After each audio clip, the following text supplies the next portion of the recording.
Jerġa' joħroġ b'mod ċar kemm il-Gvern ta' Robert Abela jimpurtah biss minnu nnifsu u mhux mill-interessi tal-poplu Malti wawċi kollu. Dan kif il-Gvern ħareġ kontra l-abbozz qed iressaq il-Partit Nazzjonalista biex l-ambjent jiddaħħal bħala dritt fundamentali difiż fil-Kostituzzjoni Maltija.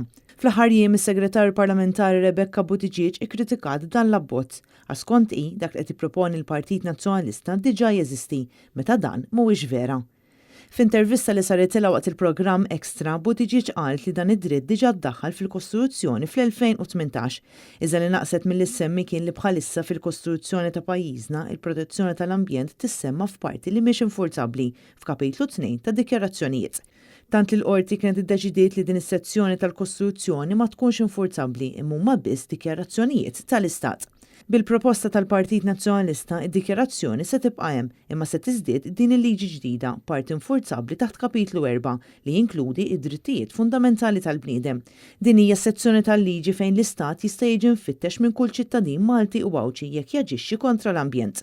Fil-fatt jekk wieħed jara l-lista li tinsab taħt kapitlu 4 li hija l-lista ta' drittijiet fundamentali li għandu kull ċittadin jinnoti li l-ambjent mhu msemmi imkien.